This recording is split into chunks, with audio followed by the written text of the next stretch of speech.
On the television, they were labelling him Chicharito. In the newspapers, they were calling it the hand of pod, which was a bit tenuous, really. I think it was a pun.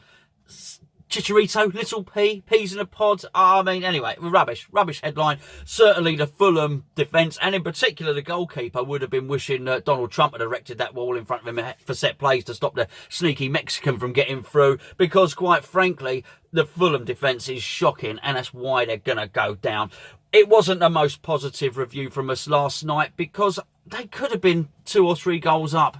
And I thought our passing, bearing in mind we'd had a trip to Spain, was pretty poor. I thought our technique was poor. It took us a while to get into it. And I was grateful for, for the win. And certainly, the last time I mentioned that handball, what was really poor refereeing and a little bit of sneakiness on Chicharito's part, which allowed us to get into the game. But I know many would say that we deserve a bit of luck. Of course. But let's be honest, we really needed it to get back into that game, and it did change the course of the game. But anyway, I want to look forward, but we've got some footage. So courtesy of West Ham Highlights. If you're not following them, please do so. The link is in the description below.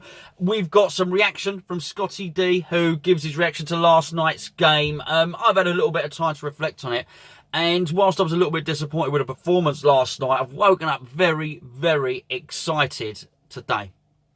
I thought Diop had a really, really good performance last night. He went close with the header, and then, of course, scored his first league goal for West Ham. If you remember, he scored against AFC Wimbledon, unfortunately, not in the game that particularly counted for us, but in the other one. So he's off the mark, and he's looking to welcome back his partner in crime, Fabian Balbuena, very, very soon. Obviously, we had the goal from Chicharito, but we also saw Michail Antonio scoring later on from what was a really nice flick up. He chipped it up Marko Arnautovic there, who looked good. He looked really good when he came on. And just looking through the players last night, when the substitutes did come on, it was very, very promising. And looking at what's happened with Lanzini is wonderful. He got an absolutely brilliant reception last night.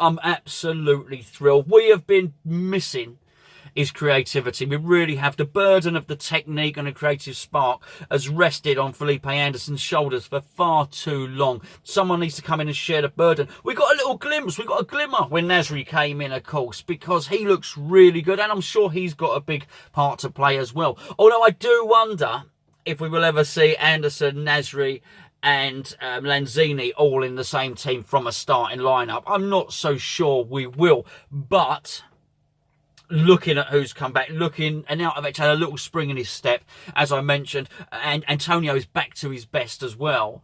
I think the possibility of a lineup, and I don't mean by the end of the season, by the way, I mean a lineup for the next winnable game, which is obviously Newcastle, after we get thumped by Manchester City, of course.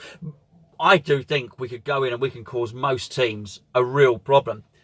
Fabianski goes in goal, obviously. Fredericks, I think, has cemented his place at right back. It looks like Balbuena is coming back, as I just mentioned.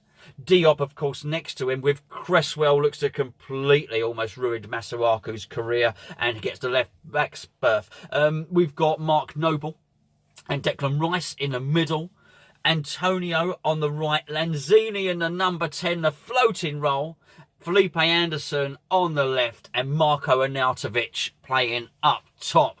Now, that is a team that I do believe will strike fear into the hearts of most defences. That is something that I've been talking about for a little while. Let's give the opposition something to think about. Have the opposition manager scrambling around and changing his tactics to accommodate West Ham. Because I tell you now, if you've got Antonio's pace and power, the guile and running of Lanzini, linking up with Anderson on the left, and then obviously the qualities of a motivated and fit Marko Arnautovic coming at you, then that's going to cause you problems. It's going to have you moving your players around. And you know what? If they double up on one, because teams have started to double up marking Felipe Anderson, then that is going to leave space for Lanzini. It's going to leave space for Antonio. It's going to leave space for Arnautovic. I think we've got a good shield there with Mark Noble and Declan Rice in front of a back four with the preferred centre-back pairing. Now, I was just reading the forum earlier on, and it was something caught my eye, and it is about how different we can all view these games. So there's somebody on the forum who's Andy, and he's written the midfield of Snodgrass and Noble were absolute crap. The others played their part individually. If we could put all our players together as a team, we would be awesome. Now, Mike Veep, who's been on the forum for a long time, good friend of ours, comes down the boats. He said, Andy, I can't buy that. So many accurate passes forward to the attacking players from Noble. Now, obviously, so Mike's thinking Noble had a good game last night. And then somebody called Shortshanks, who again is a regular on the forum, he said, maybe you should, because after the match report, he would give Snodgrass the man of the match. He created at least 4 goal-scoring opportunities, which he did with some wicked crosses, whereas poor old Nobles created his usual nothing with nondescript passing. And I just thought it was quite telling as to how 3 different people can read the game very, very differently. I do think, though, when we've only got one creative player in the team, and in particular that creative player being Anderson, you do look to players like Noble, you do look to players like Declan Rice to try and give you some creativity and try and do something in the game. But that's not really their game. Yes, Noble will provide some killer passes throughout the season. Yes, of course, Declan Rice can score. He broke forward and nearly scored last night, of course. But that's not really their job. They're not going to excel at being creative in the same way that people like Lanzini, people like Nasri, and people like Anderson are going to do. This is really the point. They should be there doing their job, linking the play and allowing a wonderful team to get on and start attacking. And I think that's what's going to happen, because I think we've seen pragmatism from Pellegrini so far, and I think now he's going to let the shackles off. Hopefully he is going to just allow the team to play with a few more attacking players on the pitch. I think we've got a decent and healthy end to the season. Anyway, you've seen my team. What would you play for the Newcastle game? Don't go putting Yarmolenko in there or doing anything else, because he's just not fit at the moment and he's not coming back until, I think, another month, 2 months, something like that. Having said that, what would be interesting is, when Yarmolenko does come back, does he get into the team ahead of Antonio? That would be interesting. Certainly for me at the moment, would be a no, because, well, he's had 2 good games, Yarmolenko, from us. And hopefully he'll be a very, very good player. But Antonio is in good form, great form at the moment. I think it'd take a lot to oust him from the team. Anyway, I've not seen Scotty D's video yet. He sent it in. I'm going to attach it to the back of this, and I'm going to watch it now when I edit this video. Thank you, Scotty D, for sending that in. Anybody can send their videos in to us, info@hammerschat.com or hammerschat@gmail.com. Film yourself on your phone, send it in, and we will upload it for you. This is the forum channel. If you are not subscribed, please do so. The reason we all go on about subscribing is, well, basically, it gets us more followers, and it just means for you, when we upload a video, it pings on your phone and it says Hammer's Chat have done a video. So you've got to click the bell as well, though. Where it says subscribe, there's a little bell. Click that, and then you are set up for notifications. But we always read the comments. This is the channel where we want to interact with you. So let's find out what you are thinking about everything. Are you looking forward? We've got the game thick and fast. City first. Not confident in that, I've got to say. Oi, ladies and gentlemen. How are we? Come on, you irons. Just got back from West Ham versus Fulham. It's pretty late. Sorry, I'm doing the video pretty late. I was going to do one up my seat, but tell the truth, I was a little bit drunk. So I've now sobered up a little bit on the way home and thought I'd share with you my thoughts from today's match. I think all in all, let's get the positives out there. You know, it's great to win another 3 points under our belts, moving up the table a little bit more and taking the pressure off us coming into the weekend, which is great. So I think, you know, aside from the performance, it's obviously great to get a result. A 3-1 win is probably a little bit flattering, but hey, you know, I think there was definitely going into the second half we could have probably pushed on and got a few more if we had a bit more quality about us. But yeah, let's start from the beginning. I guess I think obviously we had a very, very bad start. I was kind of sat there in the stands in the first couple of minutes thinking, what is actually going to happen tonight? Is it going to be one of them where we're going to have our heads in our hands for the whole game? We're going to go home a little bit embarrassed with our tails between our legs, or what's going to go on? And you know, obviously in the first couple of seconds, Abaleta plays through Ryan Babel, who's 1-on-1 with Fabianski, and I'm thinking, oh my God, we're 1-0 down. It's not even a minute in. Somehow Fabianski pulls off a tremendous save. He's done very, very well to get to that. Just stood his ground and made himself big, and should have probably had a better finish. But hey, it stayed 0-0. We're all holding our breath, kind of just trying to get over the shock of the rocky 5 minutes, and then we are 1-0 down. Nice little bit of work from Sessegnon that whips it in to Babel in between the two defenders, and you know, Fabianski can't really do anything to save that. I mean, it's from point blank range. I think after they scored, we woke up a little bit. We started to press them a little bit more. We started to grow into the game after about 15 or 20 minutes.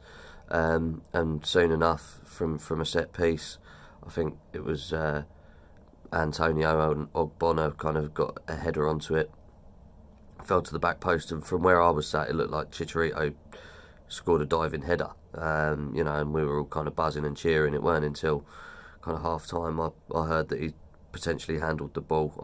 I say potentially, it's probably nailed on that he did handle the ball, but I've not seen any replays yet. I've not seen any highlights.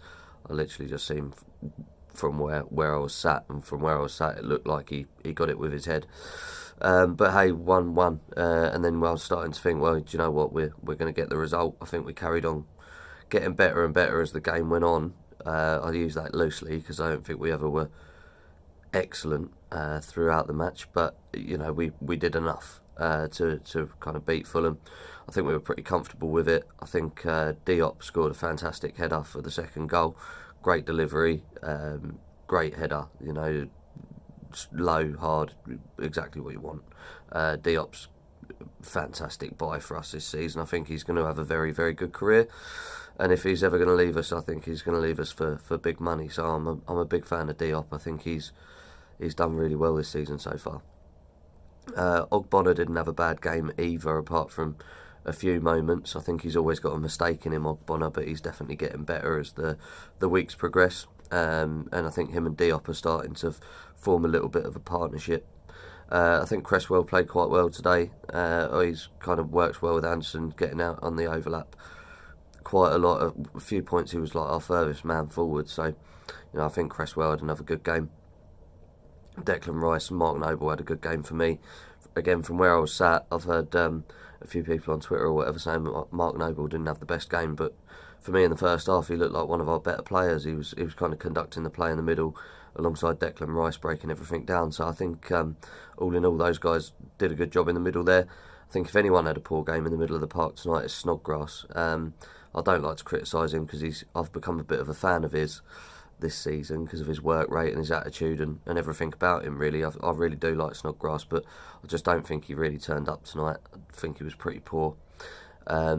Anderson, again, even though he had a few points, he created a few chances. I don't think he played his best tonight, but I think that's a lot to do with the players around him didn't really play their best either. And you know, when you're a player like Anderson, I think you thrive on the energy of the team playing well and confidence and a buzz, and I don't think the game ever reached that buzz where you kind of see the best from Anderson. I mean, half time 2-1, didn't really ever feel the game was in doubt from that point. I was actually saying at half time I was expecting it to be like, you know, maybe 3-4-1, get a couple of goals early in the second half, but the second half didn't really kind of live to the same. I thought the first half was, just before we kind of get onto the second half, I thought the first half was a really good game of football. It seemed to be kind of end to end is just what you wanted. It's probably great for TV on a Friday night for, you know, Fulham, who haven't won away all season, to go 1-0 up in the first 2 minutes against West Ham, and West Ham to come back to 2-1. It was a good game of football until the second half come, and the second half was a bit slow. It was a bit boring. Nothing really happened. There was no real chances for either side, really. Shot from long range from Babel. I think that Fabianski made a good save, and a couple of chances from us, half chances. Nothing major. But my favourite part of the whole match, and I think a lot of other people's probably favourite part of the match as well, was getting to see little Lanzini get back on the pitch and grace the East London turf once more. I think it was fantastic to see the reception that he got. The crowd were buzzing, they were on their feet, giving him a loud cheer, and they were buzzing every time he got on the ball as well. Everyone wanted to see him do something. Him and Arnautovic worked well as well, which was good to see because they were playing well with each other last season. So there's a few positives to take from the second half. I think Frederick's come on and played really well. As I say, I think Zabaleta was really poor today, especially with that back pass in the first few minutes. Kind of set the tone for the first 10 minutes really, and I think that kind of rattled us. If anything, if there's a reason why we started so badly, it might have been just that kind of error that kind of put a bit of nerves into the team. But who knows? We did go on to win. I don't want to spend too much time talking about negative stuff. On to Man City next. We've got 3 points tonight. I think then we got Newcastle, so a good opportunity to pick up another 3 points. So pressure's off for me against City. I mean, they're bound to beat us. If we do get a result, it's a bonus.